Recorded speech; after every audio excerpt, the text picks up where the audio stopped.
Hey, hello. Welcome back, folks. It's so rare that I speak on a podium. Hi, how are you? Yeah, can I get a bigger yeah? Nice. Hope you're enjoying your Saturday afternoon, and thank you for being here with us at the church. Anybody a first timer? First time this hour, correct? Yeah. Um, so my name is Sherry. I think I know all of you. I'm the executive director here. I am going to be introducing this evening's curators. I wanted to welcome you to Word and just give a very brief, terse thank you for this program, which was originally conceived by our program manager, Emeritus, Talina Mascali, who happens to be here tonight. You can give her claps. And which is really a wonderful thing. Kristen Santori, who succeeded Talina and was her co-worker, has brought the program some of her own spirit and insights as well and added some formatting changes. So thank you to Kristen as well for her hard work and creativity. It's a really inspiring experience here at the church that everybody who works here, except for myself, actually has a background as a working artist or maker of some kind. So it's really wonderful. The things that we cook up together, we are all stars in a constellation that are your sky here tonight at the church. So Word is our, it's our program dedicated to saying aloud the written word. And this evening, a first for us is that we have a guest curator. Our guest curator is Drew Zaba. And yeah, Drew is himself a writer and editor. His written work has appeared in such publications as New York Magazine, Pinup Magazine. He's formerly the editor of Documents Journal. He was formerly an associate editor of Pinup Magazine, and he also published a chapbook of his fiction. Drew was a resident artist here at the church. Was it last year? 2 years ago, yeah, really in the nascency.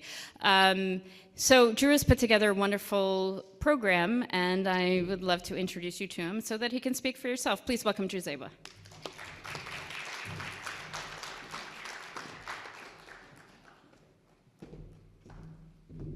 Cool. Thank you, Sherry. Thank you, Kristen. Thank you to everyone at the church and to all of you for being here. Can everybody hear me okay? Am I close enough to the mic? Cool. So when Kristen approached me about curating it, she'd said that we wanted to organize this around a question of some kind. So the question we came up with is, how do we connect? I'm just going to briefly introduce sort of the thematic thinking behind the evening, and then I'll introduce all our readers and all that. So, I mean, one of the first things that could come to mind is physical connections. So between us as literal human beings and flesh, between pipes or like cables, between land and sea. But, you know, connections can also be metaphorical or abstract. We're currently sharing space with this exhibition called Odes, which is about different artists and writers working between forms, working between disciplines, and displacing genres to create connections across different taken for granted boundaries. We can also, you know, connect dots. We array information, conjoin facts and ideas from disparate sources. To make connections intellectually is tied to revelation, which to me is to say to truth and to paranoia in equal measure. And of course, we have online tools designed to invite connection, to keep us in touch with billions of people, so we imagine, but also that might make us feel further atomized, further alienated. We're told to then disconnect, you know, by online self-help gurus, to anti-burnout advocates, to touch grass, to reconnect. So, I mean, but to what are we reconnecting? I think to connect can be so many things, right? To touch, to dream, to hope. It's the stuff that makes romance, it makes politics, it's Craigslist misconnections, it's mutual aid, it's discovery or transgression. I'm not sure where it physically is, but there's a Sharon Olds poem here hanging on this floor called Meeting a Stranger. And in it she writes, "When I meet you, it's not just the two of us meeting. She's implying that no union excludes the world, that we are all infinitely situated. To connect with another person is to always already be connected to many others beyond. Toward the end of the poem, she writes, "And whether there is guilt in the room or not, or blame, there is the history of human evil, and the shame in me that someone I am related to may have committed against someone you are related to some horror. In that sense, to connect, to meet a stranger, is to belong to a present and a past, with its manifold causes and effects, far outside of our intentions or even knowledge. And I think for Olds, facing that horror, facing that history is actually a form of hope. It's a form of bridging between people and bridging connections. So in this sort of strange and new and plural connected way, we're going to be guided by 4 writers who are contemplating connection and different themes beyond togetherness and isolation, unity, disunity, association, dissociation, sharing, and privacy. And we'll hear from Angie Sijin Lowe, Tom House, Nora Treat-Baby, and Hannah Baer. I'll introduce them all before they read individually, and I think people can stick around after, right, and get to know each other, etc., so forth. So first we have Angie Sijin Lowe, who is a writer from New York. Her stories have appeared in Bomb, Ziziva, Joyland, and elsewhere. So please welcome Angie.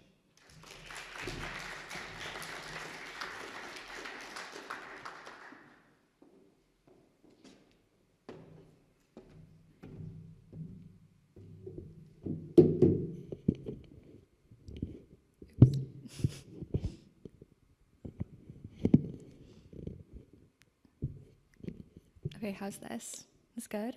Okay. Thank you all for coming. Thank you, Drew, for curating. I am going to read a couple excerpts from my novel. In this passage, in this part of the novel, the narrator, she's gone back to her grandmother's village in rural China to bury her grandmother, and she is kind of discovering the ways in which this rural village has been altered by techno capital.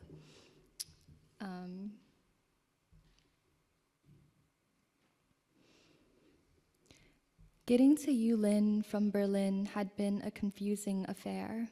There was a flight from Berlin to Qatar, a 7-hour layover where I tried to calm my stomach with a bowl of chicken porridge, and a flight from Qatar to Shenzhen, a high-speed rail from Shenzhen to Zhangjiang, and then a long bus ride through a 20-lane interchange system that spun us out in so many revolutions I nearly vomited.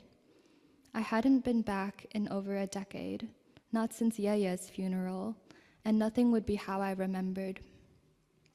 Through the window, I saw pale mica rock formations and twisted pines. I saw a man fighting with his donkey and a data warehouse blinking in a field. I would have opted to do this trip over 2 days, but Nainai said she was leaving soon. 34 hours later, when I finally arrived, I was neither sleepy nor awake, but instead in a constipated delirium. I put my bags down at the hotel and walked to the palliative care unit in high heels and a trench coat, crossing the village square, which was a slab of concrete the size of a football stadium, with a colossal statue of a Song Dynasty emperor in the center. His expression was severe, divinely chaste, which felt dissonant against the beautiful spring day. The perimeter was lined with pear trees, their white flowers emitting an ammonia scent. 2 teenage monks had their faces buried in the blossoms, laughing because they smelled unmistakably like semen. I walked past a refrigerated truck, flipped on its side, with 1,000 hachia persimmons spilling from its hatch. Some were intact while others had been reduced to juicy globs, splattered on the pavement. The driver was nowhere in sight, an interruption in the cold chain that was somehow more economical to walk away from than it was to fix. I stared at the fruit's dark orange liqueur against the gray concrete, then I picked one up and bit into it. Persimmon season had ended months ago, but these were genetically engineered to perfect ripeness, not at all chalky or astringent. As the unexpected honey taste rushed into my mouth, I was overcome with the sudden feeling she was already halfway in the next world. When I looked at my phone, it was true.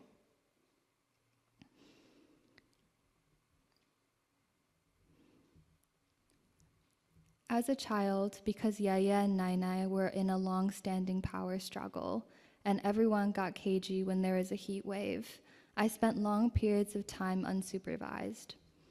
As soon as I felt a fight coming on between them, Nainai was mad at Yaya over his drinking, was saying he was working his single kidney overtime, which was true, and Yaya would call Nainai a joy sucker who lived off of his pension, which was also true.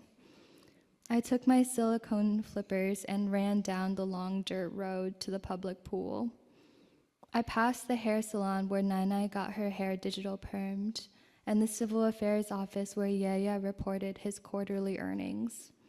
I floated in the bright blue oblivion and waited for adults to be done with their bloodletting.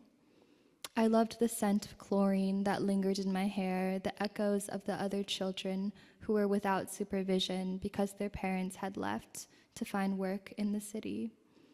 When I was 12, the pool failed to pass a sanitation inspection for neurovirus, and that was the end of our semi-autonomous zone. The building had since been demolished and replaced with a kitchen electronics factory. I recognized the brand as one that specialized in rice cookers and immersion blenders.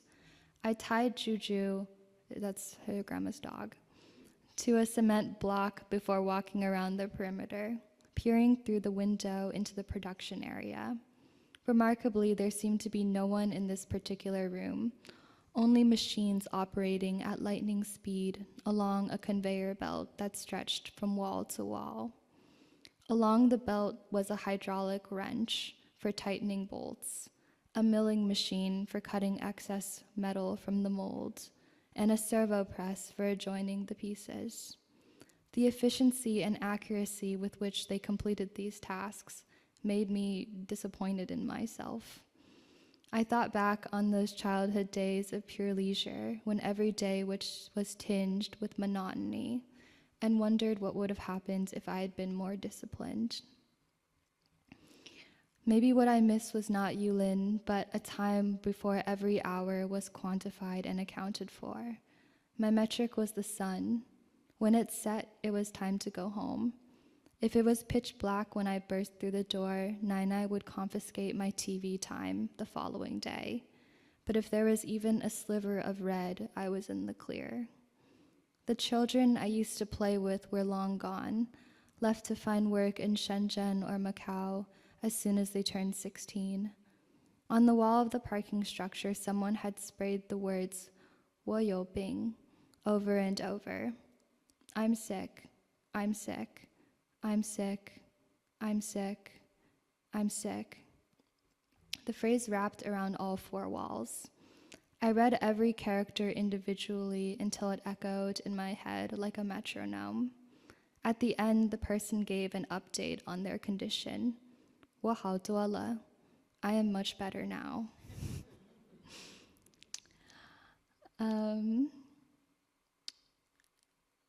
Okay, I'll read one more short passage. So in this part, she has gone inside of like a dead mall, which is a mall where all the stores have gone out of business, and she's realizing that she's actually been there before.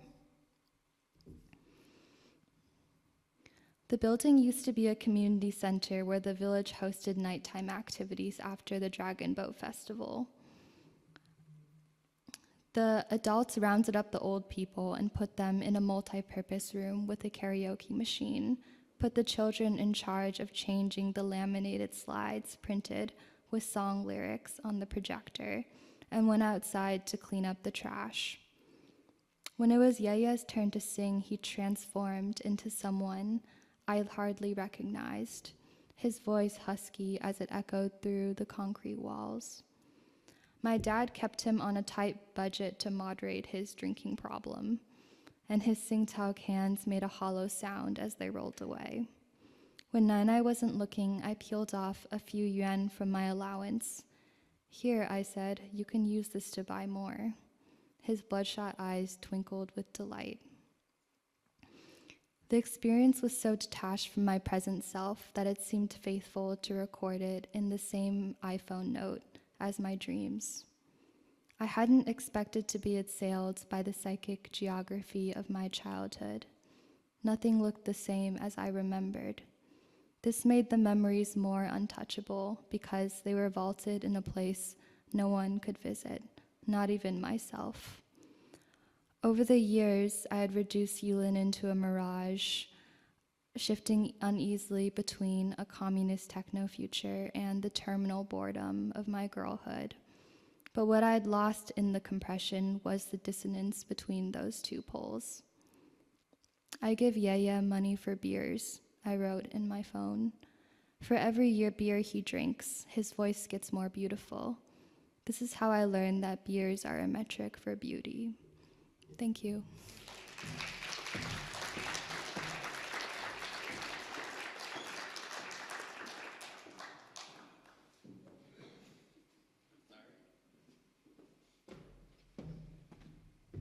Thank you so much, Angie. Next we have Tom House, and Tom has put, I think they're over front, printouts of what he's going to read in case you want to follow along on the page. So Tom House is an English teacher living in Springs and president and founding director of the local nonprofit Hampton's Pride. Some of you may remember him long ago as the writer-bartender at The Swamp, the Hamptons' last gay bar. Tom's fiction and nonfiction stories and essays have appeared in numerous publications since the 90s, including Harper's, North American Review, and the East Hampton Star. So, Tom.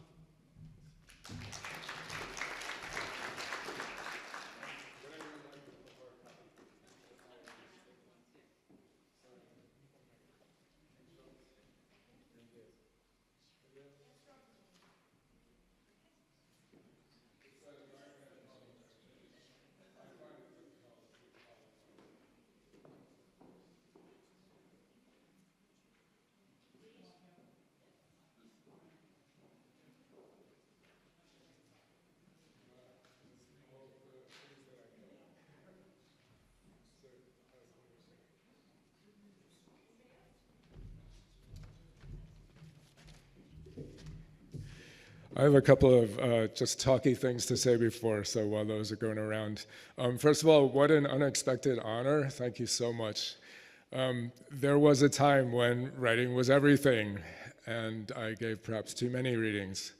And this is the first one, probably long, long time. So just as I'm getting back to it, I've been a teacher for a while, certain life events, and writing's coming back to me now, and then this very serendipitously happened. So thank you so much, Sherry, Drew, Kristen, Mallory, thank you, April Gornick, and Eric Fischel. Thank you for the church. I just love this place. I had this week, Star Black is here, I think I saw her. Ekphrastic Poetry Writing Workshop, Tuesday and Thursday. I was so afraid to come, and I came, and it was just an incredible experience. I think I got 2 good poems out of it. That never would have happened. But in any case, what a gift this place is. And I felt while we were doing that workshop, there is a sacred space feel to it. And my preferred prophet is art, to learn from. So I just really very so happy to be here and to be invited to read. Just 2 words about connection, or two different ideas about connection. When it was said that you need to sort of be on this theme, and I had sent a sample to Sherry, I was like, I think it's about connection. And it's laughable now. I mean, there's so many layers, which I'll let you discover.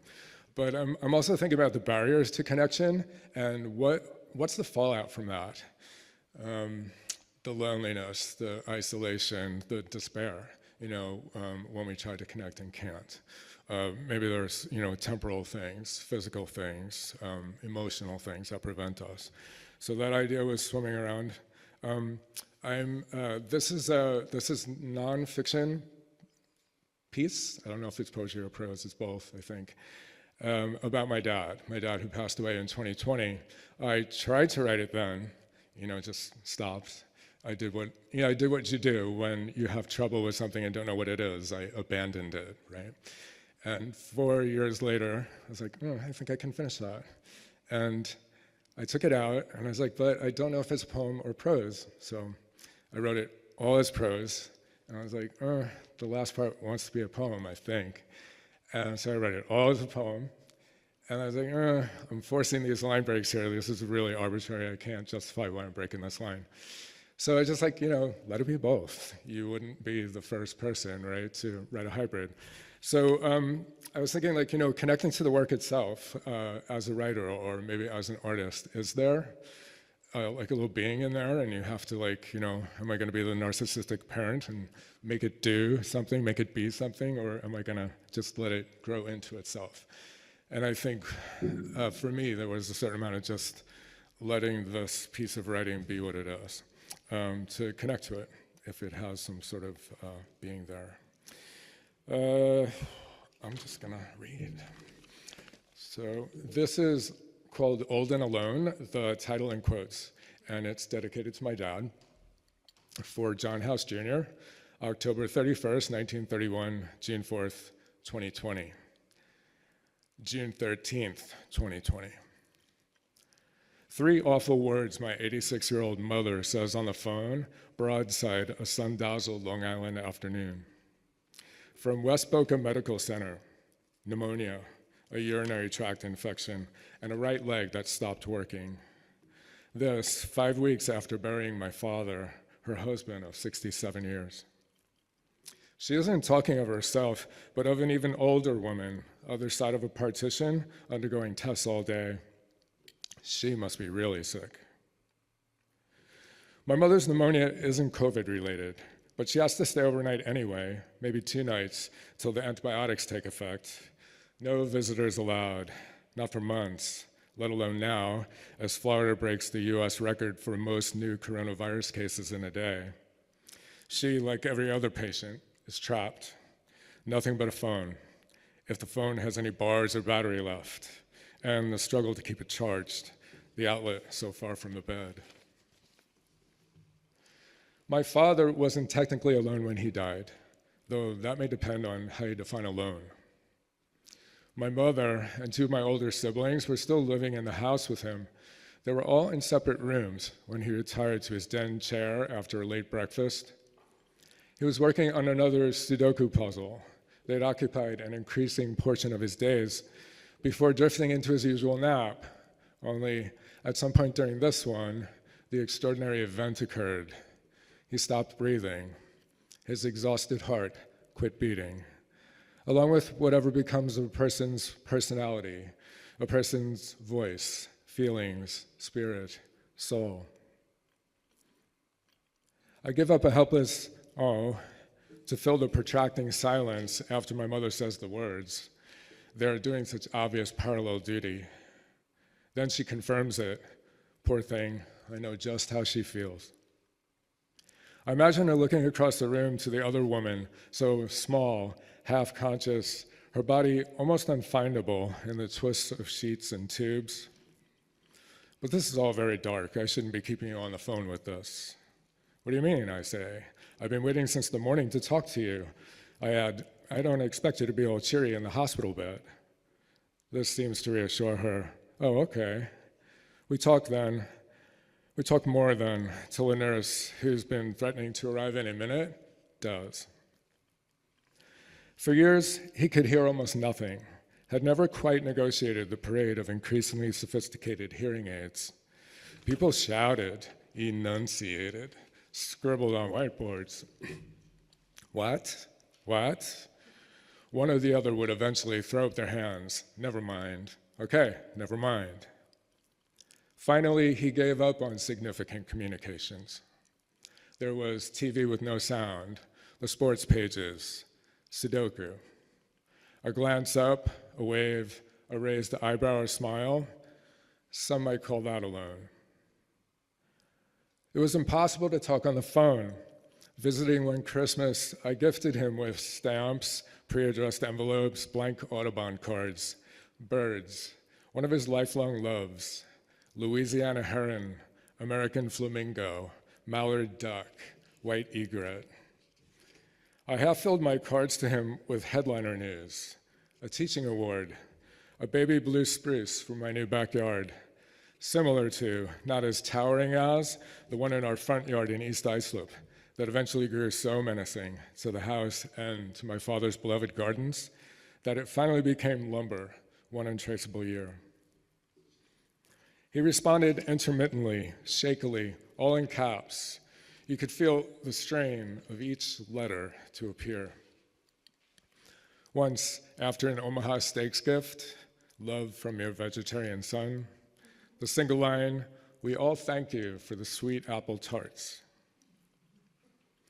I know my mother's words are the reason I finally get in my kayak. I live 1 mile from the most gorgeous bay beaches in the world, in my world. The ones de Kooning and countless others came to paint, still paint.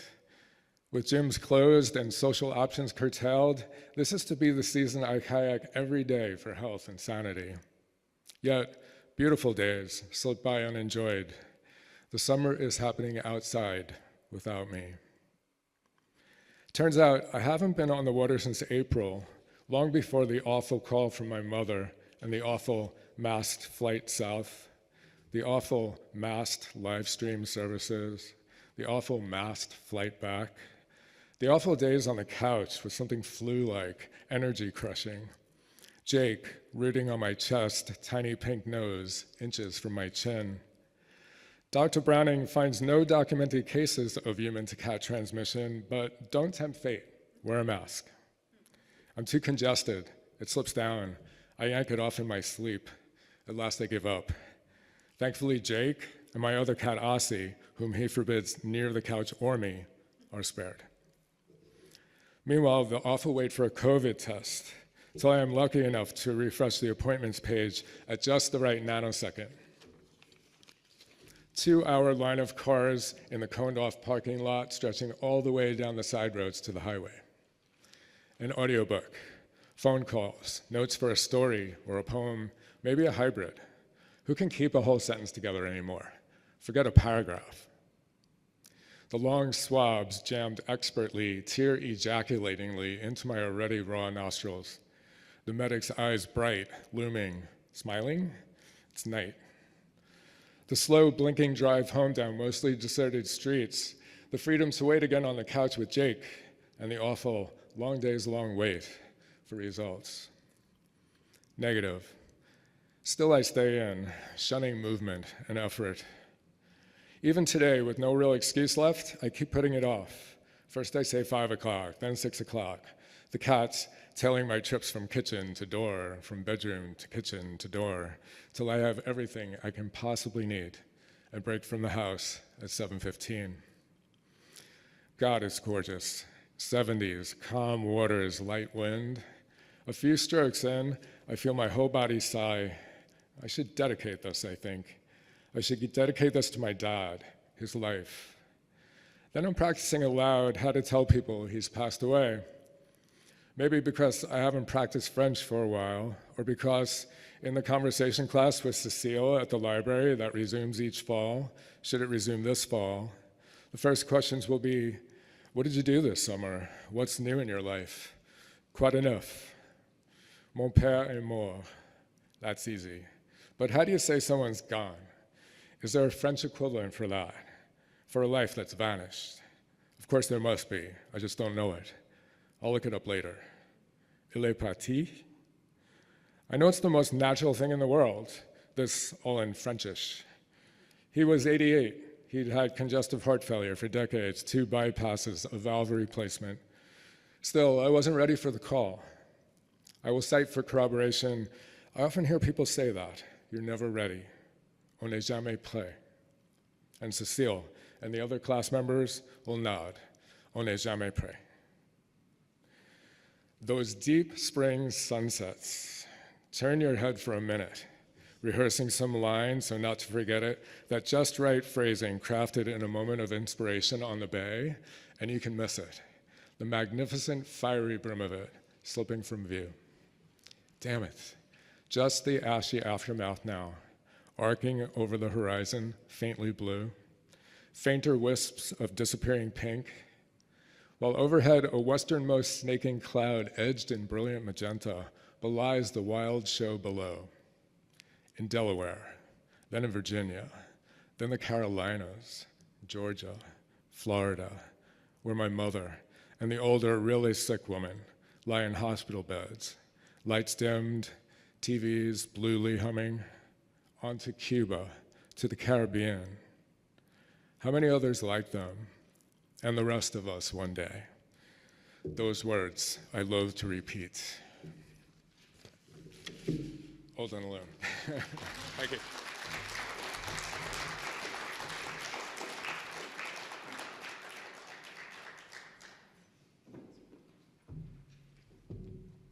Thank you, Tom.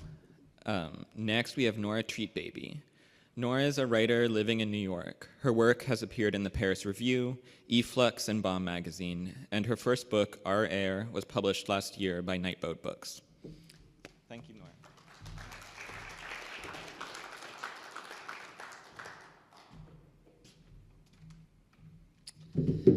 What's up, everybody? Thanks for having me out in your community. I just don't really do emails that good, so I actually did not know that the theme was connection, but I do think that this is about connection. Yeah, I think this is I'm just gonna read one poem. It's probably takes about 10, 12 minutes, but I think it's about something that I think a lot about, which is the tether between beauty and ugly, and that this world is really just home to both of those things at once, all the time. And I saw something that I thought was beautiful, and it made me think about things that I also don't really think I don't think are so beautiful, but their combination still makes me feel moved. There was a lake. I went deep. I recorded that, you saying it. It was in the choreography of two swimmers. Their lines unfolded space. We were in a bowl of sound. We could see their motion slowly, which was unhurried. Birds and laughter, they made each other equal. Their breathing was weird. It had a rhythm like breathing. In what way do things come through to us? Their lines, which were not parallel, were communicating. In some respect, circling. Near to the heart of edges, and yet they were making none. I ask because it is not clear to me the term, whether by love or by weird or by surrender, in which we walk through recognition. They were two different kinds of vastness. I could hear birds. The song was delicate, like people laughing in the same presence. Water was echoing and air mirrored. It occurred to me there was a lake. In the choreography of two swimmers, you asked if they were in relation. I asked no matter how they are. Each makes the other look out of place. They were unfolding area, lovingly. Their collision, which did not occur, meant a lot to me. Because they were perfect, it made it easy to say these things to you. Why does pain hurt? I cannot lie and I cannot tell the truth. Such would require of me to know the terms of things, essentially.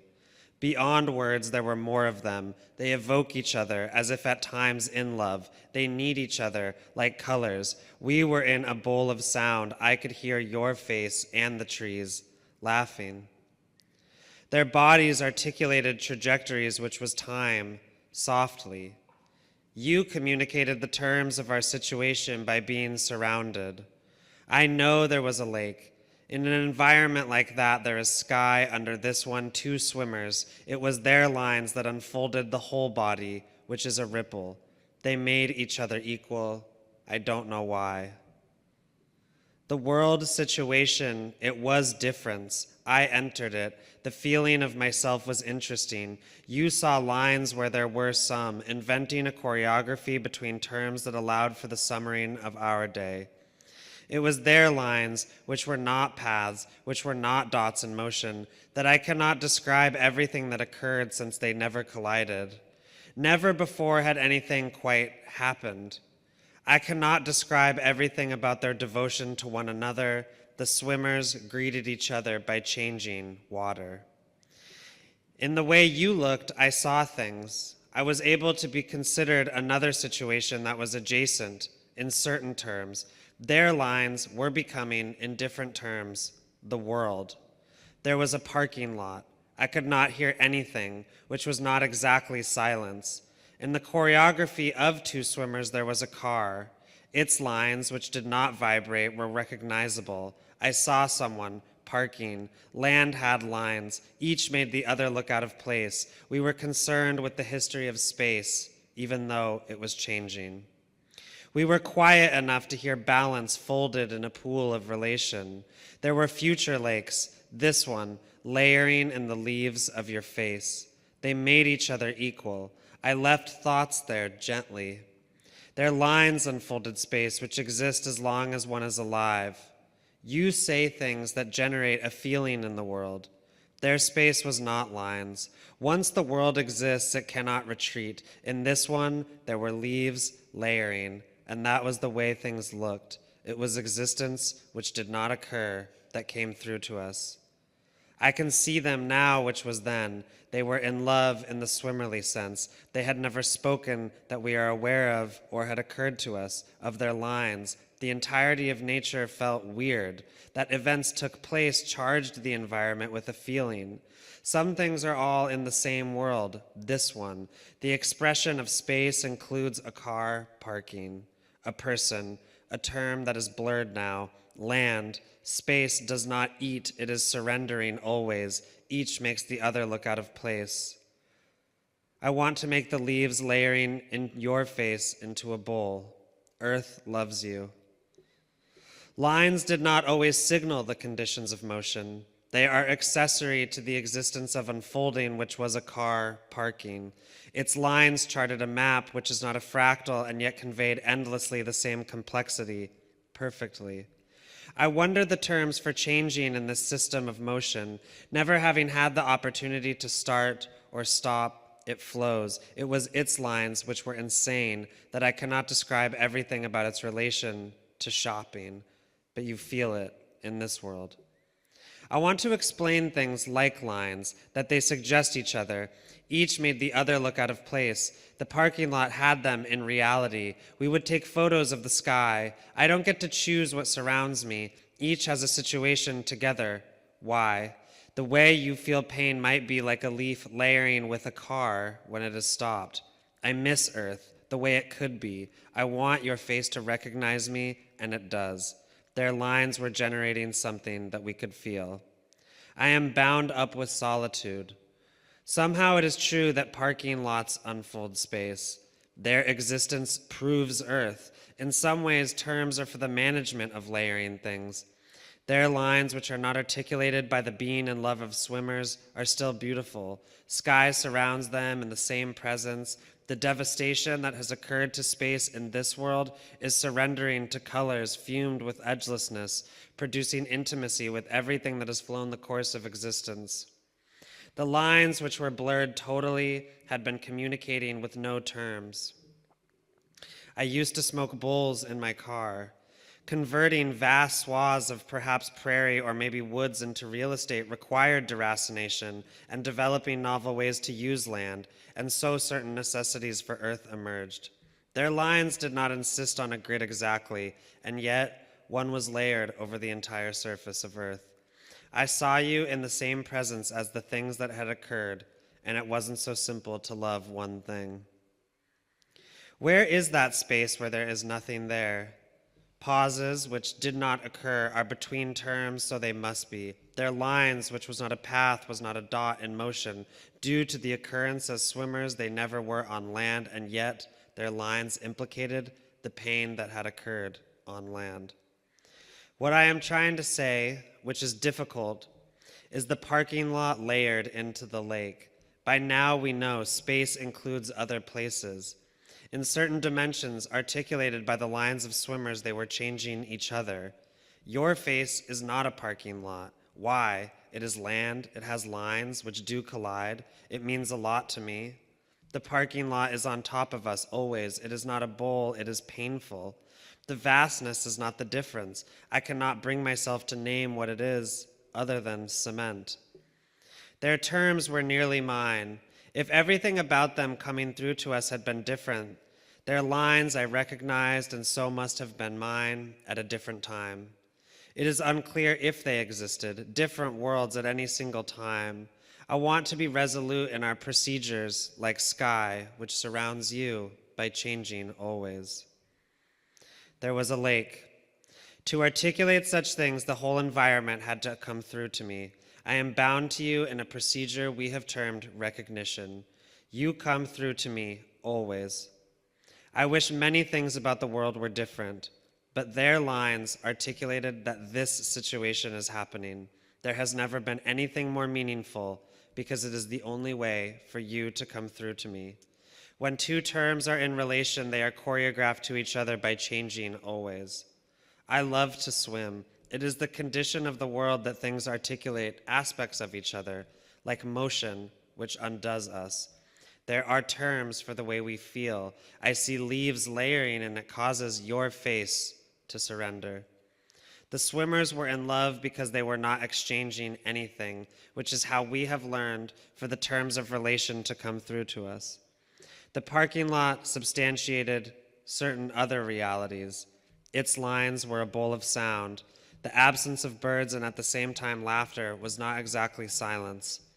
You could hear each place separately. Their collision, which did not occur, reminded me of things that you say. There are feelings in the world. This one. Between swimmers, unfolding aspects of sound that was in the category of freedom, birds and at the same time laughter. I am unclear to the degree in which meaning is present. Pain holds a lot of things in it. Let us fold relation into itself. We can occur that way. I am profoundly at the edge of things. Their lines put the terms of the world into recession. Somehow, it is true that things reveal each other. There were birds. When you were called into being in relationship, you went deep. They were two different kinds of vastness. It makes beautiful sense. I recorded that, you saying it. Thank you.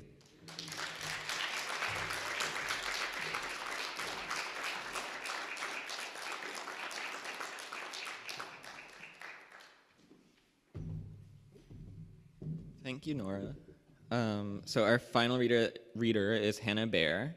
Hannah is a writer based in New York. She's the author of the memoir Trans Girl Suicide Museum, which was from Hesse Press in 2019.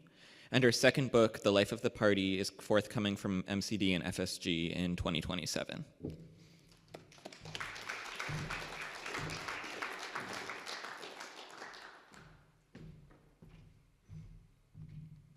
Hi, everyone.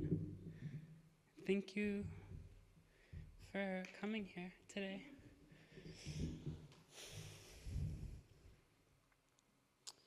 My mother keeps the clock in her car 17 minutes fast. I don't presume to know how you feel about your parents, but my relationship with my mother is such that this annoys me. One way I thought about this annoyance feeling was that it was because her behavior is anti-reality. As you might guess, about someone who keeps the clock in their car 17 minutes fast, my mother is chronically late. She forgets that I know how the clock in her car is set, so we will be driving somewhere late together, and she will say, "Don't worry, we're not that late. The clock in the car is fast." The length of the distortion drifts. 17 minutes is a record. I don't understand how it gets faster or slower. Is it that she is already late and then decides to set it a little bit faster? Does the clock become too close to reality, too close to what time it actually is, and then get moved? These are questions I could ask her, but I have given up torturing my mother with these kinds of inquiries and instead torture myself with them. I have been thinking about the clock in my mother's car a lot lately because I also believe that anything that annoys me probably has to do with me. And so I begin to wonder, in what ways do I have an unresolved relationship to my own anti-reality? This particular moment in history is a great time to examine your relationship with anti-reality, because what is happening is very hard to think about. What I mean by this, and probably one of the most plainly useful things I have learned studying psychology, is that the threat of violence makes it very hard to think. Sometimes people try to describe this idea using the word trauma, but I actually think that's too specific, because one need not be quote unquote traumatized or in quote unquote fight or flight to lose one's mind. And by that I mean losing the ability to think when violence, real or imagined, is threatened. In this way, violence and anti-reality are friends. One version of the trouble with fighting anti-reality is that it's very hard to know what's real. For example, I worry about the forecasted collapse of the Gulf Stream, but I don't even really know what the Gulf Stream is. I thought it was wind, I guess wind that blows across the Atlantic Ocean, but then I was writing this and I realized that the thing I was worried about, this placeholder in my mind, I didn't even actually know what it was. So I looked it up, and it's actually ocean currents. And what it means that it will collapse is that it will make all of Europe freeze and throw the global south into a drought and make the oceans across the eastern seaboard surge. And it's predicted to collapse as early as 2025, which, in the spirit of resisting anti-reality, I will remind you is this year. Refusing the pull to anti-reality, refusing to put the clock in my car 17 minutes fast so I don't feel like I'm late when in fact I am, doesn't mean having to research in depth every single crisis. What it does mean is that I will be real about my experience, and then I will speak about my experience, and then I will try to hold on to my mind, to my ability to think, even in the face of what I imagine to be horrendous violence.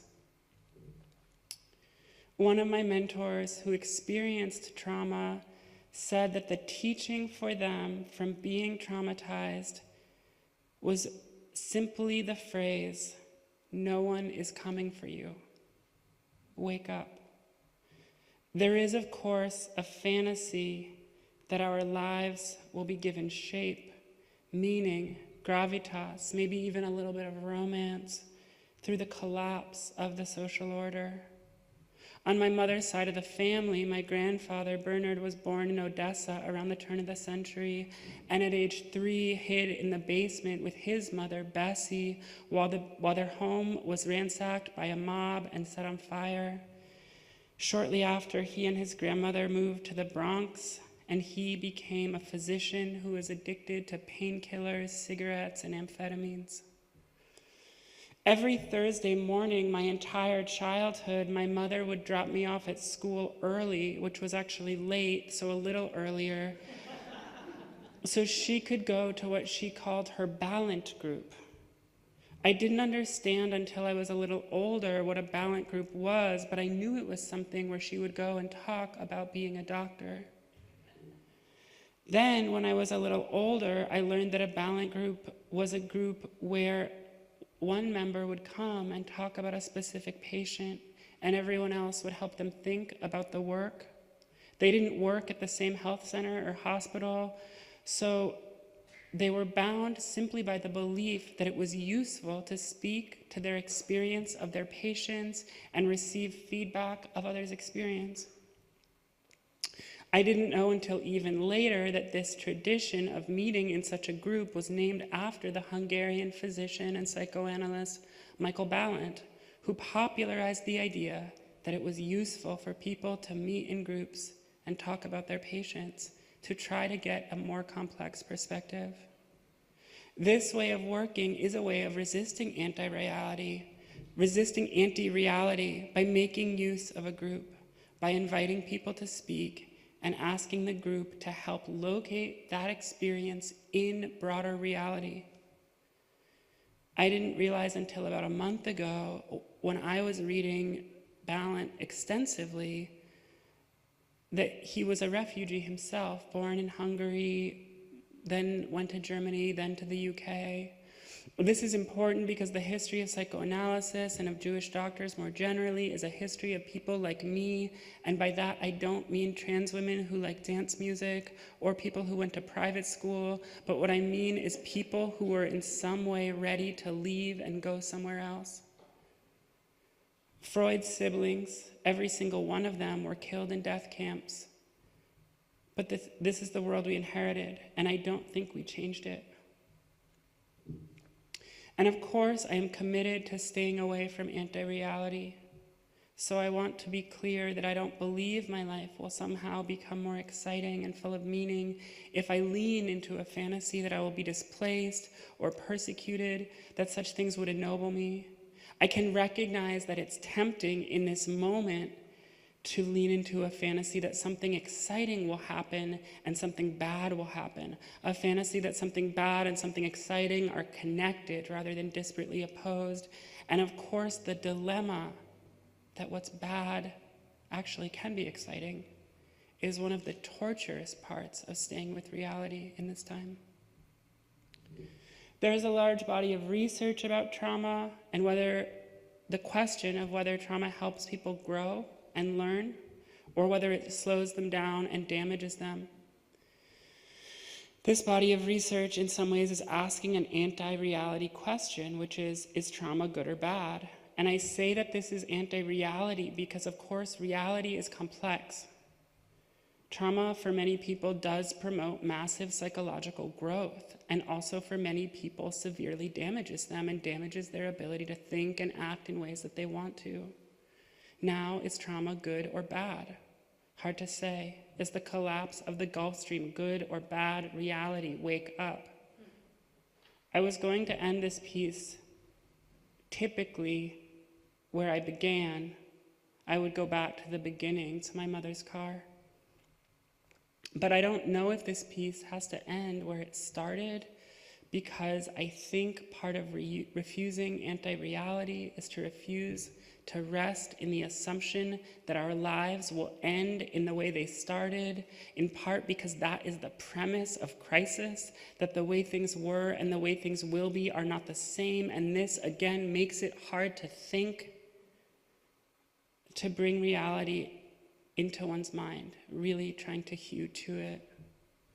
The following is a quote from a German psychologist who studies groups, Dorothee Tippelkirsch-Eising.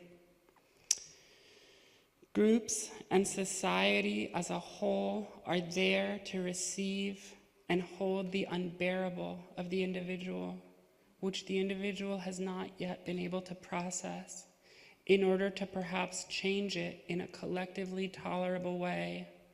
It is therefore the unbearable of the individual that needs the group as a whole, like a container which can take over the thinking and organizing function temporarily in order to transform the unbearable, unthinkable elements into something digestible.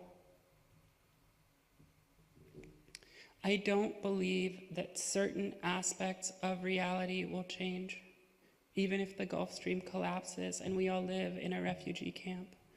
And I don't believe that we will somehow get out of the mandate as long as as more than one of us to speak from our experience. To speak from one's experience effectively in some way means to commit to reality in as much as contact with reality begins with experience. I don't have to know what the Gulf Stream is to know that I feel frightened by its collapse. And I don't have to tell you what the Gulf Stream is, to tell you that there is something about the idea that the wind has blown or that the ocean current has swirled around the earth in the same direction, at the same strength, roughly for my entire life, and that may cease to blow or sway frightens me and leaves me wondering if I will be in a refugee camp or hiding in a basement, and if I feel that fright, if I commit to speaking about it in a group, can it be held?